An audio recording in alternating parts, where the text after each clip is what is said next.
What's up, guys? Today we're going to be going over the 12 returning Moon and Dreaming City weapons that were re-released with this update, and we'll be going over as a PvE player if they're worth grinding or not, and if they are, we'll be going over what some of those good perks and roles you'd be wanting to look for. Now, I might make a more detailed review on some of the individual weapons, but this is going to be a quick, pretty much yes or no, and what to look for.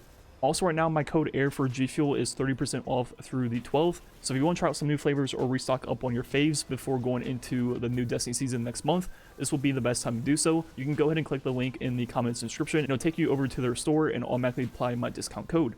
So let's begin with the video. First, how to farm these weapons. The Moon ones are pretty straightforward. You just go up to the table and pretty much just buy the bounty and just complete the bounty and you have it. Pretty straightforward, very easy to farm them over and over again. While on the other hand, the Dreaming City weapons are meant to be just random drops from the Dreaming City activities, the exact same way they were back in Forsaken.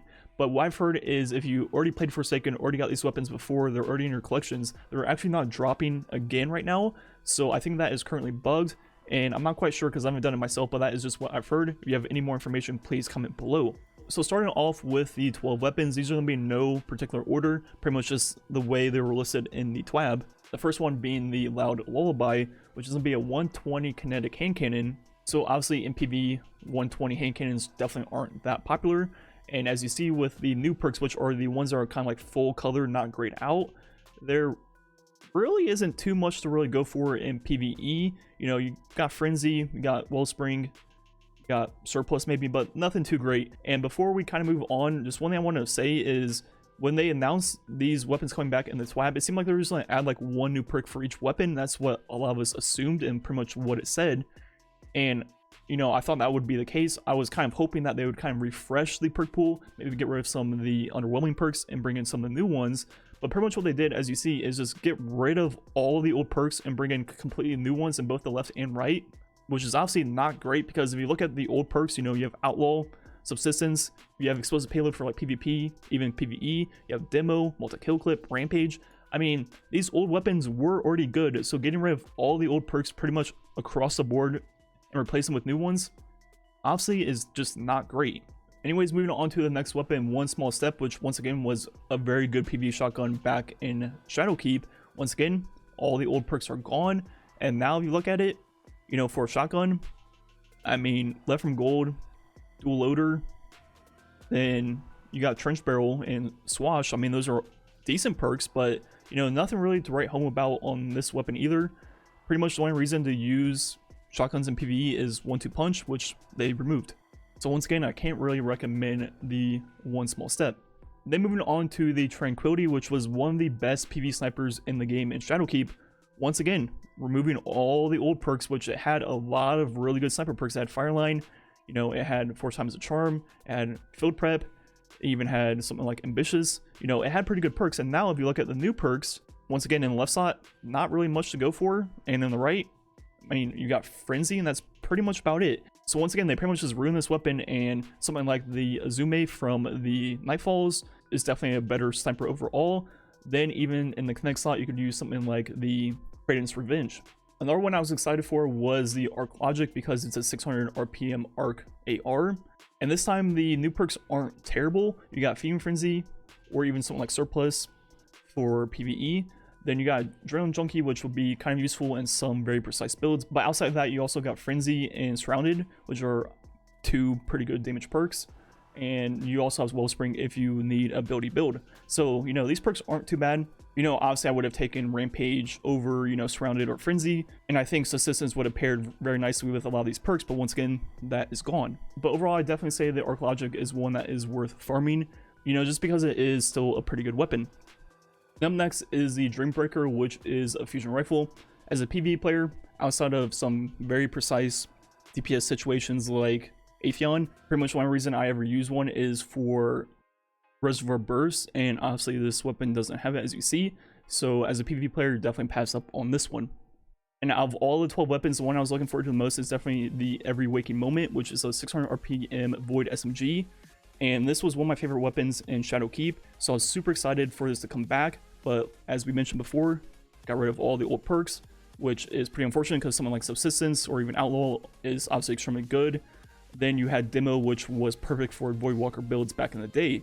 And now there are still some decent perks. You don't have a traditional reload perk. You know, you have Ambitious Assassin, maybe Killing Wind for range, but no reload perk on the left, and there's not even drop mag. So, you know, your reload is pretty slow in this weapon, so you really got to spec into something like light mag, and possibly even like a reload masterwork, and even SMG loader on your arms to really make this work. But then in the right slot, there is a pretty good perk, which is going to be multi-kill clip. And you can even make Dragonfly work also because it's a 600 RPM, so it's pretty easy to get the final blow to be a headshot. So overall, I think the right column is overall an upgrade. You know, you don't have demo, you do have Wellspring, which is kind of the same name. So overall, I'm kind of still excited about this weapon, and I think it's 100% worth farming just because it is one of 2 void SMGs in the game, the R1 being the Trials one. And the perks are overall still pretty good. I just wish it had a reload perk of some sort, but still overall very solid rolls.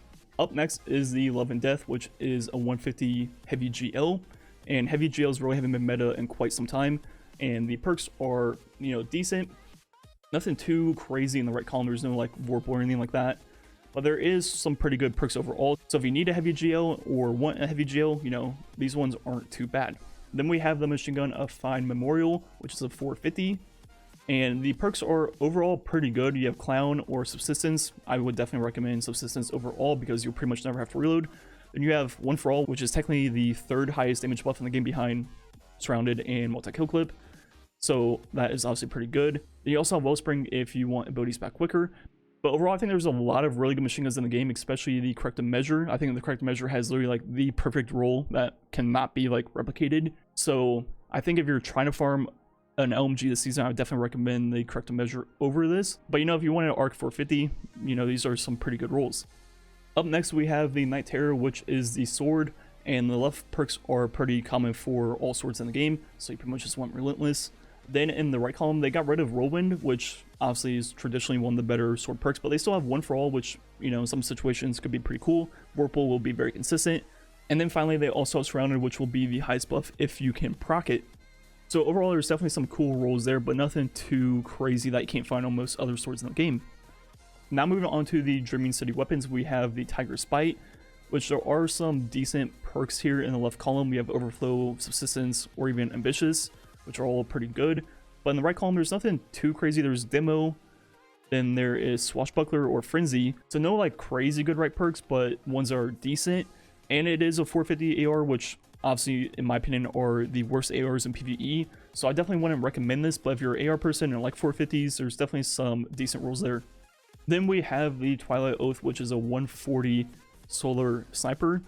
And it does have some pretty good rolls as Vorpal, which is obviously one of the best special weapon DPS perks in the game. Then left column, there is nothing too great. You could use Surplus or even something like Lead from Gold. But overall, there's definitely better rolled snipers in the game. For example, if you wanted a 140, the Predator's Revenge is going to be a lot better than this. Then even in the energy slot, I would just say the Zume, just like we said before, the Tranquility, is just going to be a lot better overall. So I definitely wouldn't recommend necessarily going every way for Twilight Oath, because not only is there better snipers in the game, it's going to be very hard to get the exact roll you want. And the final weapon is going to be Abide the Return, which is a sword, and it has Relentless, and in the right column, pretty much nothing, to be honest. So I just pretty much would never recommend even trying to get one of these swords, because it has nothing that pretty much any other sword in the game can't already do. Maybe Disruption Break, but I think multiple other swords also have that perk also. So overall, I definitely have to say I'm disappointed with the way they handled these weapons coming back. Obviously, these weapons were part of that weird group that were already sunset, but the areas that they come from are still in the game, and once they went back on sunsetting, obviously it just makes sense to bring them back. And I think they wanted to change the perk pools up because there was a lot of feedback of farming for the weapon you already had before never felt good.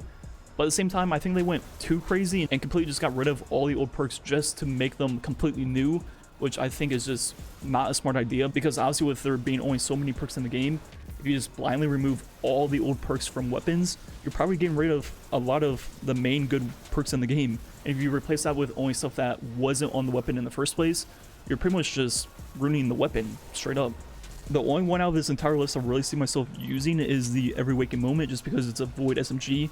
And, you know, has multi-kill clips, so it does have a pretty good right column perk, but you're gonna have to really spec into reload to make it work, or else the reload will feel like it's taking forever, because there's no reload perk on the left, and there's not even drop mag on the weapon. So yeah, I think that is pretty much it. Overall, I'm just definitely disappointed with almost all these weapons, and I was definitely looking forward to getting a lot of these weapons when I heard that they're coming back, because a lot of them were among my favorites in Shadowkeep and Forsaken. But the new perk pools changed all the weapons so vastly that they're pretty much not even the same weapon anymore.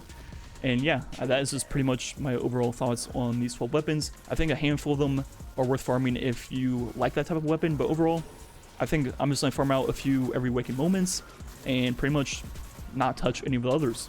Anyways, that's gonna be it for the video. Thanks for watching. Catch you guys next time.